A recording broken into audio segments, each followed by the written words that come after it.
Major League Baseball owners are quietly pooling $75 million per team right now. That adds up to a massive $2 billion fund.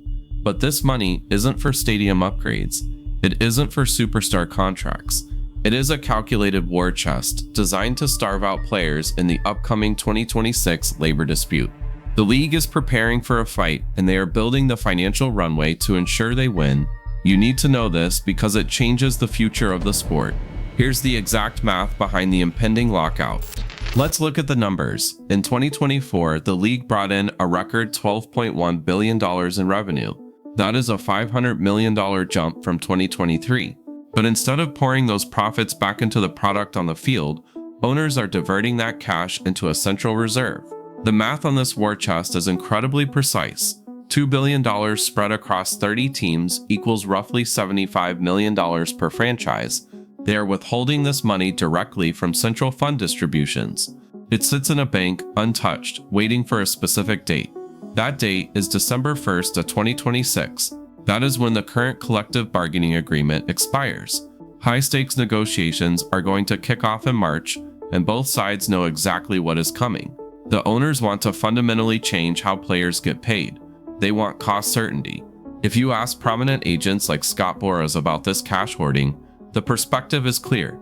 They see this as blatant preparation to force a hard salary cap into the sport. It is a mechanism to break the union's resolve.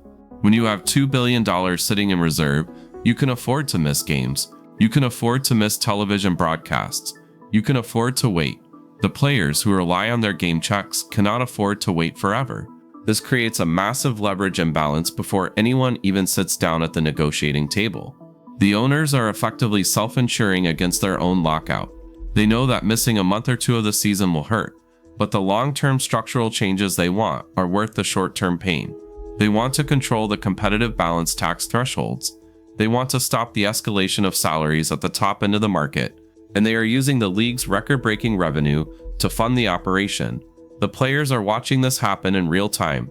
They see the revenue growth, they see the record profits, and they see the money disappearing into a fund designed to defeat them. It sets the stage for one of the most hostile labor negotiations in the history of professional sports. To understand why owners need a $2 billion buffer, you have to look at what happened the last two times they tried to break the union. The owners have tried this before. In 1994, they pushed hard for a salary cap. The result was catastrophic. The players went on strike, resulting in 232 lost days. They canceled the World Series. The fallout was massive, leading to a 20% attendance drop the following year. It took the sport years to recover its popularity and trust with the fans.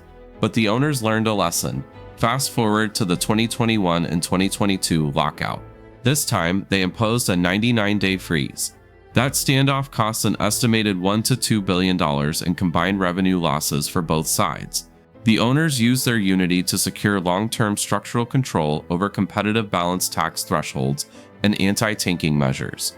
They absorbed the short-term financial pain because they knew it would pay off over the next decade. The core strategy is simple. You take a hit today to control the costs tomorrow, but you can only do that if you have the cash to survive the hit.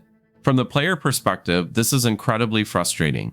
Guys like Bryce Harper have spoken out in the past about how stalled free agency and lost game checks impact the clubhouse. Players have short careers. They cannot afford to lose a year of their prime to a labor dispute. The owners know this. They use time as a weapon. When the games stop, the players stop getting paid. But the owners still have their real estate. They still have their investments. And now they have a $2 billion war chest to cover their operating expenses, while the stadiums sit empty. The 1994 strike showed the owners what happens when they push too far without a safety net. The 2021 lockout showed them how to use a work stoppage to get what they want. Now they are combining those lessons into a master plan for 2026. But taking a billion-dollar hit requires serious leverage, and smart owners are building a new kind of fortress to survive it. Right now, most teams face a massive vulnerability. The collapse of regional sports networks leaves franchises highly exposed.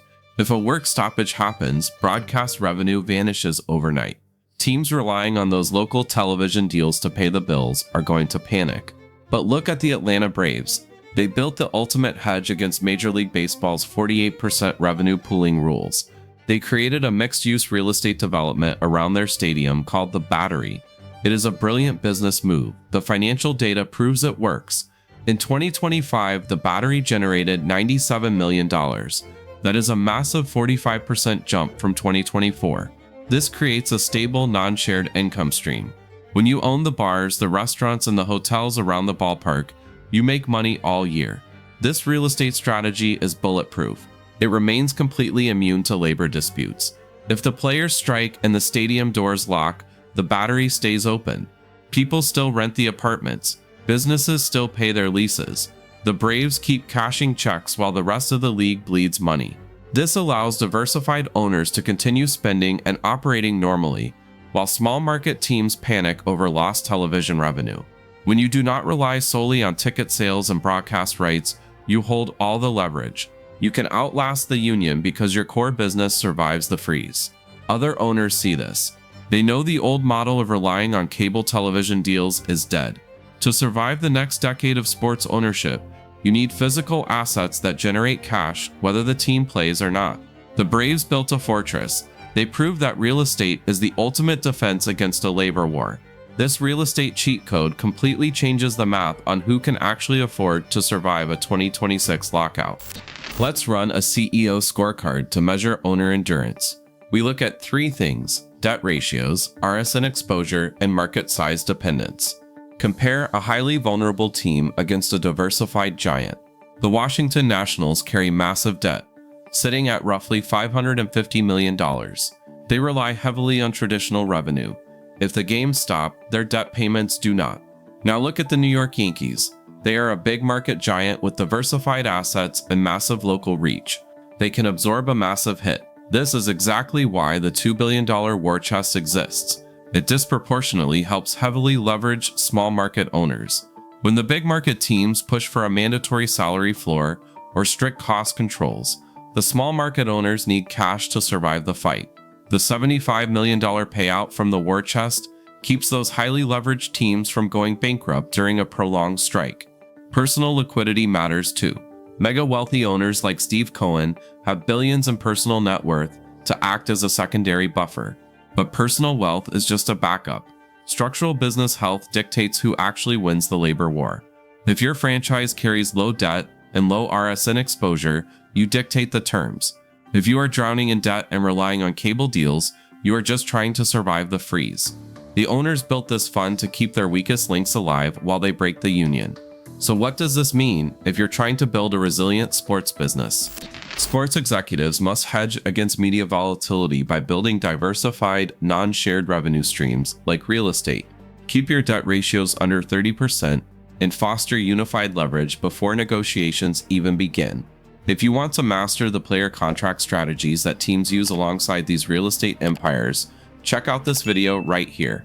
Subscribe if this helped.